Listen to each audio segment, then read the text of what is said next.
The armed groups continue to run riot in the DRC. They continue to kill anyone who stands in their way. And the withdrawal of this M23 group. And the majority of Congolese soldiers want to get rid of the ADF. Deep in the heart of the lush jungles of the Democratic Republic of Congo, a discovery that could rewrite the rules of international humanitarian aid has been uncovered. An alleged UN drone, loaded not with humanitarian aid, but with an astonishing cargo of gold and guns, has been found. A video of this shocking discovery has since gone viral, causing mixed reactions and sparking a heated debate among African observers about the United Nations and its true mission in the DRC. The video shows locals and soldiers working very hard to move a fallen UN drone in the North Kivu region, known for its armed groups. The drone, which crashed on November 4, 2023, was found to be carrying valuable items like gold, guns, and parachutes. And as the video plays, you hear a mix of Swahili and Lingala, with locals claiming that the UN, instead of promoting peace, is taking the country's riches and causing chaos. But what truly is the fact concerning this crashed drone? Could the items found inside it be some secret humanitarian aid? Or is the United Nations complicit in the chaos that's been going on for decades in this troubled African nation? Join us as we unravel the truth behind the UN drone that was allegedly carrying gold and guns as found in DR Congo. The crash site of the UN drone in Congo's eastern province has now become a hub of speculation. The strange discovery has left many wondering who and what could be responsible for this aerial mishap. This situation has made people doubt the UN's mission called the United Nations Organization Stabilization Mission in the Democratic Republic of the Congo, MONUSCO. Instead of being seen as helpful peacekeepers, there are concerns about them using resources for their benefit. This unfolding story makes us question the story we've been told about international interventions. The organization that was once trusted is now viewed with suspicion in Africa. Since it started in 1999, MONUSCO has been like a guiding light in a country marked by long-lasting civil war and unrest. MONUSCO isn't just a group trying to keep peace. It's a flexible force with lots of jobs focused on getting the country back on track. MONUSCO doesn't stick to just traditional peacekeeping. It acts as a protector for regular people, a force for making peace happen, and a critical support system giving important help to those in need. In 2013, the United Nations Security Council, realizing how conflicts were changing, allowed the use of drones or unmanned aerial vehicles. This technological jump helps peacekeepers do their jobs better. After 10 years of using drone technology, MONUSCO shows how innovation can improve peacekeeping. Drones, or unmanned aerial vehicles, are like high-tech guards for MONUSCO. They fly over the big areas of the Democratic Republic of the Congo, doing more than just watching. They make sure peace happens and stays. However, are we witnessing a real spy story with mystery and secret operations? Well, the next part should provide more clarity on this. Exploring the dual stories about the UN drone. The UN drone crash has stirred up a lot of talk and disagreement. The story is as confusing as a thick jungle, with different reports weaving a complicated tale about what the drone was carrying. People in the area are saying that the fallen drone had valuable stuff like gold, weapons, and parachutes. It's like a secret agent movie, creating a clear picture of hidden operations in this large African country. This story has whispers of spying and secret plans, making people in the region feel uneasy. However, like in any exciting story, there's another side to the tale. Some voices from different places, maybe more diplomatic, say that the drone had a more noble purpose. They claim it was on a mission of mercy, carrying humanitarian aid. This different story, showing the variety of truths, questions the first description of the UN's role in the area being mysterious. The United Nations headquarters hasn't given an official statement, and that's like a fog around this developing situation.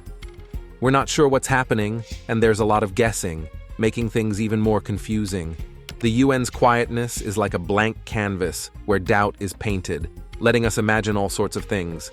The discovery of gold and guns on the crashed drone has sparked a bunch of questions about the UN's involvement in the DRC. Some critics, speaking out loudly like a tribal drum getting louder, claim that the international organization is getting involved in the country's chaotic mineral trade, which is often linked to violence and corruption. Yet, in the middle of all the confusion, the UN remains steadfast in its support. It's like a diplomat navigating through a storm, insisting that its goal in the DRC is a strong dedication to promoting peace and providing humanitarian aid. The story of good intentions clashes with doubts, leaving the actual truth hanging in a fragile equilibrium. This event, like a small stone thrown into the already troubled situation in the DRC, could upset the delicate balance that the UN has been trying to create through its peacekeeping mission, MONUSCO. The situation is like a complicated web that reaches into the political arena. When President Felix Tshisekedi quickly asked for MONUSCO to leave in September 2023, it added another part to this intricate picture. In this story, the crashed drone isn't just a lost gadget in the jungle, it stands for something more. It sparks bigger questions about the UN's job and how well it's doing in the DRC. After the fuss of protests against the UN settles, finding the drone makes people even more unhappy, making the organization's reputation look bad. After everything happened, the UN is not only being asked about its supposed role in the country's mineral trade, but also about how it uses drones in peacekeeping. The technology, which was once thought to be a sign of progress, is now under close examination, with many people calling for changes. But how did the Democratic Republic of Congo, once hopeful for stability, end up in a situation of intense violence in the later part of 2023? The struggle for power and resources in the DRC. The Democratic Republic of Congo got caught up in a lot of violence in the later months of 2023. The country fell apart as different armed groups fought intensely over land and valuable natural resources. The situation included killings by the security forces, political problems, and growing tensions with nearby countries. During all this chaos, many civilians suffered, with a lot of people forced to leave their homes. People had been unhappy with the peacekeeping forces for a while, complaining about them mistreating civilians and not being effective. In a big and unexpected move, the capital, Kinshasa, ordered the removal of foreign troops, a decision that would change how other countries were involved in the situation. However, this bold plan to withdraw was closely tied to a crucial presidential election scheduled for December 2023.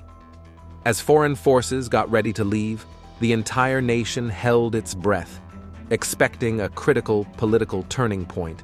The unrest wasn't confined to internal issues. The resource-rich eastern provinces became a constant battleground. Amidst rapidly changing situations, the region experienced a surge in violence. By October, concerns heightened as the UN representative for the Great Lakes region warned of possible conflict between the DRC and Rwanda. The military buildup along the shared border suggested a looming clash between long-standing rivals. Amidst these troubling events, news of more and more civilians getting hurt in the eastern region started pouring in. It portrayed a sad picture of the heavy cost brought about by the changing nature of the war. The UN, in a serious statement, revealed a shocking number of 6.9 million people displaced within the country, showing how many areas had become unsafe for its residents. The overall situation paints a country on the edge, dealing with inner conflicts and the looming threat of outside battles. But wait until you know how it all started. The deep roots of conflict in the Democratic Republic of Congo. Since 1996, about 6 million people have died due to conflicts in eastern DRC.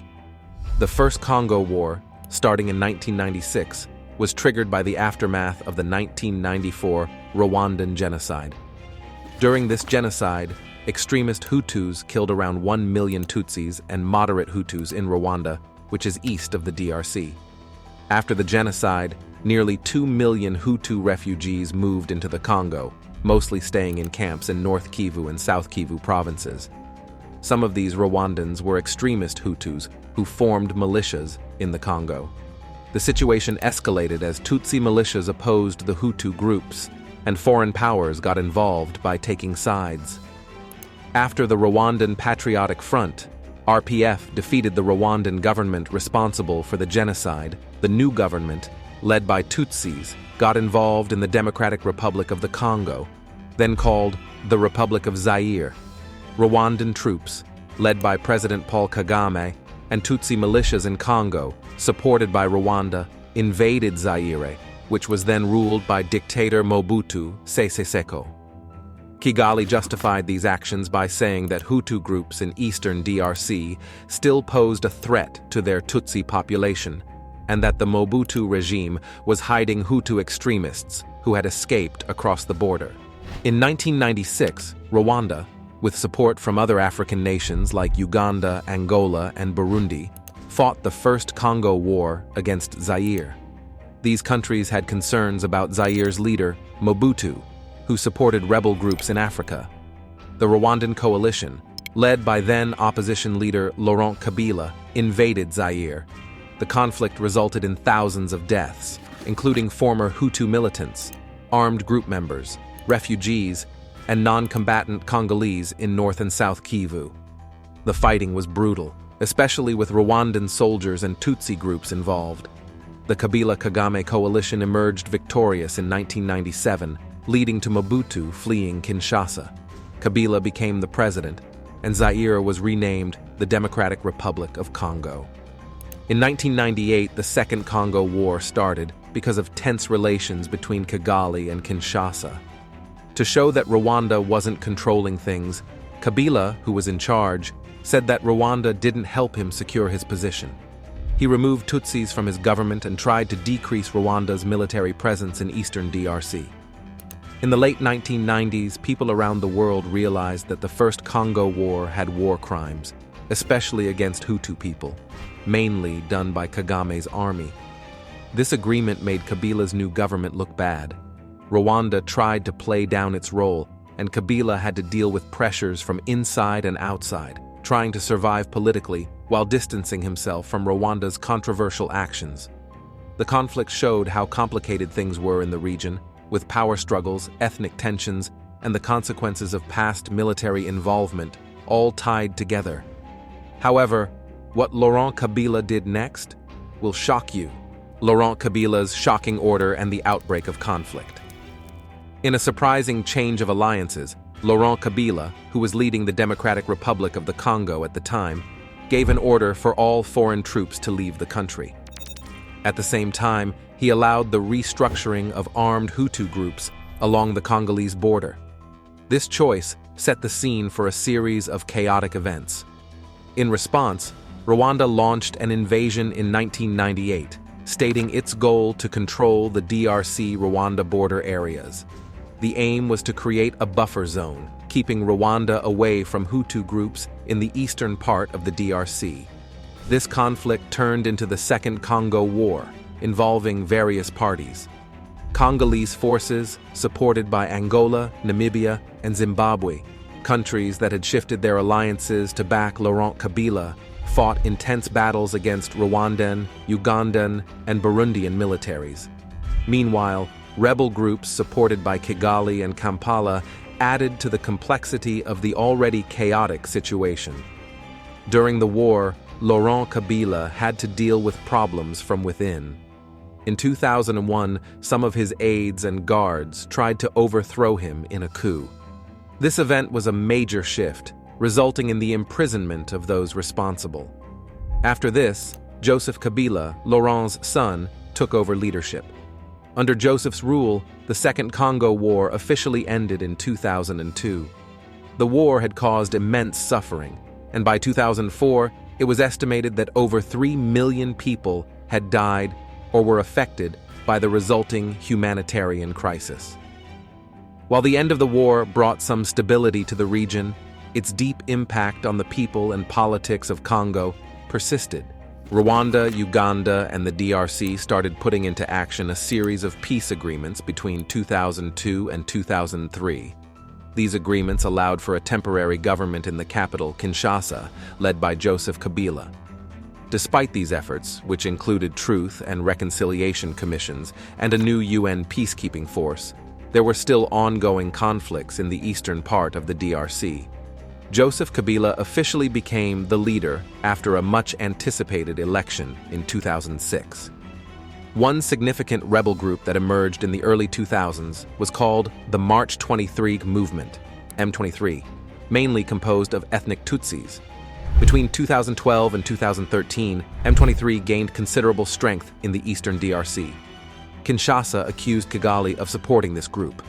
In response, the UN Security Council authorized a special military unit, part of the UN Organization Stabilization Mission in the DRC, MONUSCO, to help the Congolese army against M23. MONUSCO effectively supported the Congolese forces, leading to M23 ending its initial campaign in 2013. Rwanda's alleged backing of M23 left a lasting strain on the relationship between Kigali and Kinshasa. In the last 20 years, there have been tense situations in areas along the Congo-Rwanda border, like Ituri. These conflicts mostly involve ethnic and militant groups with roots tracing back to the Congo Wars. The 21st century added another challenge to achieving peace in the Democratic Republic of Congo: the increase in mining activities. The DRC has vast deposits of metals and rare minerals essential for making advanced electronics. With the growing global demand for materials like cobalt, copper, and zinc, both local and external groups are more motivated to participate in the conflict in Congo. Felix Tshisekedi won the December 2018 elections in the DRC and officially became president in January 2019. This marked the first time in the DRC's history that power was transferred peacefully from the outgoing president, Joseph Kabila. However, there have been doubts about the accuracy of the 2018 election results. Some polling data suggests that Martin Fayulu might have won. If you think this is crazy, then wait until you know what external forces are doing behind the scenes. China's grip on Congo's minerals and its global implications. The conflict in the eastern DRC has become a global issue due to the rich natural resources, especially valuable minerals, in the region. In the past, American companies owned large cobalt mines there, but most were sold to Chinese companies during the administrations of Barack Obama and Donald Trump. Now, companies linked to Beijing control the majority of foreign-owned cobalt, uranium, and copper mines in the DRC. The Congolese army is frequently sent to mining areas in the east to protect these Chinese interests. The Joe Biden administration recognizes that China's almost exclusive control of the DRC's mining industry gives them a big advantage in energy and technology. This situation also poses a challenge to U.S. efforts for clean energy. China is playing a role in both the fighting and economy of Congo. The Congolese government, with Chinese support, is battling M23 rebels using Chinese drones and weapons. Meanwhile, Uganda is using Chinese arms for its military operations in Congo. China made deals with Congo, especially during Joseph Kabila's leadership, giving Chinese companies special access to metals for making electronics and clean energy tech. The relationship faced scrutiny before President Kabila stepped down in 2019, when it was revealed that Chinese money meant for infrastructure was going to Kabila and his associates. This intricate economic and military tie between China and DRC limits access to Congo's resources and profits for other countries and the Congolese people. However, China's involvement in resource-rich eastern DRC has risks. In September 2023, Chinese nationals were victims of a militant group's attack on a mining company convoy. Additionally, a U.S. Congressional Human Rights Commission heard in July 2022 about child labor and illegal practices in Congolese mines, possibly involving Chinese companies. Although the U.S. has relations with DRC, trade is limited due to U.S. restrictions on imports from conflict zones and bans on conflict minerals like tin and gold, mined to fund armed groups in Congo and nearby nations. In 2022, problems flared up again between DRC and Rwanda. M23 rebels, who hadn't been active for 5 years, came back and took control of big parts of North Kivu province by July 2023. Kinshasa said Kigali was funding and supporting M23's return, and the African Union, European Union, and the United States agreed. In response, Kigali accused Kinshasa of supporting extremist Hutu groups and increased its military presence in Congo. Rwanda and Uganda, along with supporting militias, have financial interests in Congolese mines, even if these dealings are not always above board. In October, the UN Special Envoy to the Great Lakes region, Xia Huang, warned that tensions between the two countries could lead to a full-blown military conflict. He was worried about the growing military strength in both nations, the lack of direct high-level talks, and the ongoing use of hate speech. Efforts to achieve a lasting peace deal between M23 and the Congo government have not succeeded, and violence keeps happening. More people are getting hurt as armed groups attack camps for displaced people, civilians in the DRC, and people abroad, along with self-defense groups. In May, the South African Development Community, SADC, agreed to send troops to eastern Congo to help UN forces before the December 2023 elections. But a month later, the UN said it would withdraw the not-so-popular MONUSCO peacekeeping mission, a move the United States criticized as too early. The UN mission's bad reputation has led to violent protests and killings of anti-MONUSCO demonstrators by Congolese security forces in Goma. UN officials admit that reducing MONUSCO and other forces could leave a security gap in a worsening situation in Ituri and North Kivu. Alongside the threat from M23, the Congolese military and people in eastern DRC also face more attacks from the Islamic State-affiliated Allied Democratic Forces ADF and other groups. The DRC's relationships with its neighboring countries, especially Burundi and Uganda, are still tense. The Democratic Republic of the Congo has around 7 million people who had to leave their homes because of violence, extreme poverty, and mining growth. These displaced people urgently need safety, medical help, and other forms of humanitarian assistance. About 1 million Congolese have sought safety in other countries. On December 20th, 2023, the DRC is having national elections. In the 3 months leading up to the election, candidates have been attacked or put in jail by the president. The political opposition is divided among 24 candidates. International groups that monitor elections are worried about the corrupt practices of the Congo's Electoral Commission. There's also concern about the potential for political violence in and around Kinshasa, which could make things worse in the eastern provinces and cause more people to leave, just as foreign troops are leaving the DRC. What do you think about the UN drone that supposedly had golden guns in the Democratic Republic of the Congo? Share your thoughts in the comments below.